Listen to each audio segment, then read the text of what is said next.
Hey, let's talk about minding your P's and Q's. Sharon Horne-Ellstrom here, also known as Pajama Grandma. And I love to talk about an idiom or an expression every day.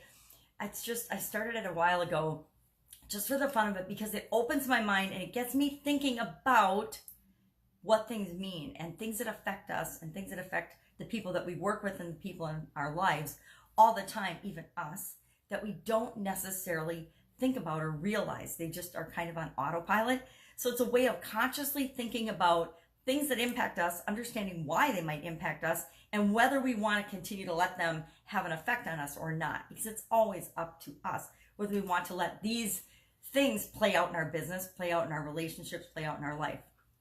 So what does minding your P's and Q's mean? It means to be extremely exact. It means to pay attention to the details of something. It means to be on your best behavior, to mind your manners so that you don't do anything or say anything wrong. It means to just basically fly straight, mind your manners. Now, for some of us, I mind my manners, but I'm a rule breaker. So this one kind of cracks me up because the attention to detail used to be very important to me. But as I've had challenges throughout my life, I've really backed off on stuff that just doesn't freaking matter. I used to be one of those grammar police that paid attention to every mistake or everything that was wrong and made sure I had to point it out, not always to people, but sometimes to people so that they would know and they could, be better, right? How crappy is that? And how unnecessary, right? We know when we make mistakes.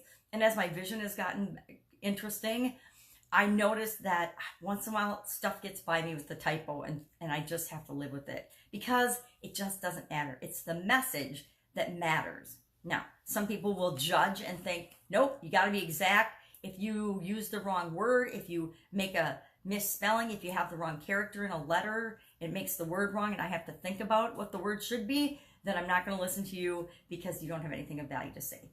Well, okay, see you later. So minding your P's and Q's, where does this even come from?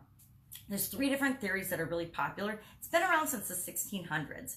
So again, anything, any saying, any word, any expression that we've used regularly as a human race for centuries is bound to have an impact on our thinking, on our feelings, and on our beliefs and our thoughts, right? So we should pay attention to it and think about how might this affect my ability to grow and build my business. So mind your P's and Q's. When kids are learning to spell or learning the alphabet, the letter P and the letter Q look very much alike. So kids have to be careful when they're learning and using those letters to differentiate between the letter P and the letter Q. So that might be where the expression came from.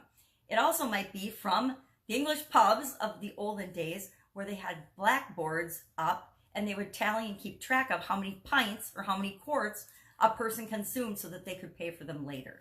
And another theory is that it came from the French dance arena where, I'm going to probably not pronounce these right, but peds and cuillers or cues, peds and cues, I'll call them, were specific dance steps that a dance instructor would have to be careful to teach their dance students. Now, where it comes from, it doesn't really matter, but it makes it interesting. And maybe it came from all 3 or a combination of those and other meanings that make this saying really, really popular and that why it's stuck with us for centuries.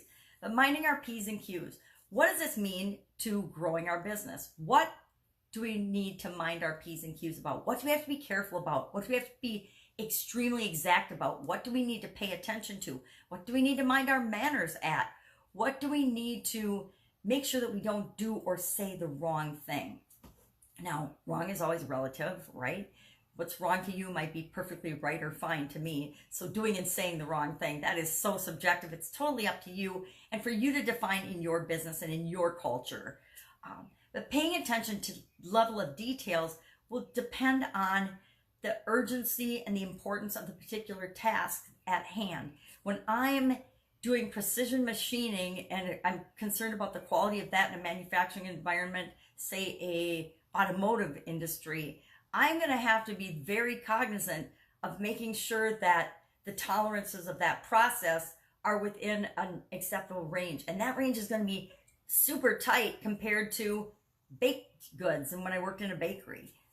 So things like manufacturing tolerances are different, but the amount of detail that you have to, or the amount of attention you have to pay to them, minding your P's and Q's, is going to vary depending on, I would say, the urgency and the, I want to say, risk to human beings. Because as far as I'm concerned, when it comes to following regulations and rules and good practices in the food industry or in cosmetics and anything that's going to touch and go inside human beings, I don't think there's any tolerance for that. You can't mess that up. You can't make mistakes on that. But that's me. I've seen a lot of food manufacturers that just didn't care and didn't necessarily follow good manufacturing practices or guidelines.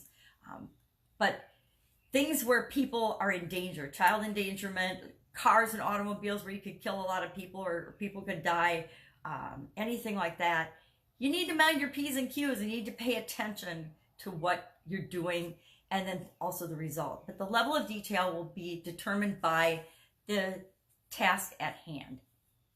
Same thing is true of minding our manners. The way you behave in certain situations will be determined by the event, by the situation. You behave differently at a party and a social event than you do at a industry conference for your particular business or industry, or than you do in a board meeting versus a weekly staff meeting just with your staff. Now, hopefully you behave appropriately to the environment all the time, but those behaviors are going to be different based on the situation. I'm a big believer in being cognizant of your surroundings, pay attention, mind your P's and Q's, meaning be aware of your surroundings, and then matching your behavior, your response to the situation, right? Hello? It's called human behavior.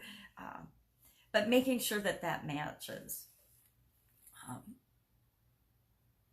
And this holds true of everything. Our customer interaction, how we interact with our customers, how we interact with our prospects or future customers will be determined by the products and services that we offer. A person that is a medical doctor is usually a lot more serious than somebody who's selling candy at a candy store. So how we treat our customers or our patients is going to be very different based on the situation. We need to pay attention to that. We need to be social. I guess it's etiquette. It's social etiquette nowadays online, but it's just how we interact with human beings is etiquette. And how do we choose that to be? We need to pay attention to that. So that's it. That's my little thoughts on minding your P's and Q's. I would love to hear what you think about this. I know I've definitely used this expression with people that I've worked with before. I totally use it with my kids. I would say fly straight or mind your P's or Q's or pay attention to this or look at this because this is really important and you can ignore this because that's not really very important. Or sometimes it's in how we delegate. We delegate based on how important it is for the person we're delegating to mind their P's and Q's. How much detail do they need to get the result that we want based on the job that we're doing? You know, some people micromanage. I'm sure I was much more of a micromanager when I was younger. And now I'm like, nope, here's the results I want. Figure out how to get it in this amount of time and I'm cool. And then, you know, I don't care really how you do it. Now, morally and ethically, I do care how you do it, but I don't attract people to me or work with people that don't have the same core values as me. So that's kind of a given. So go out today, mind your P's and Q's, and I will, of course, be with you tomorrow with another interesting idiom. Take care. Bye.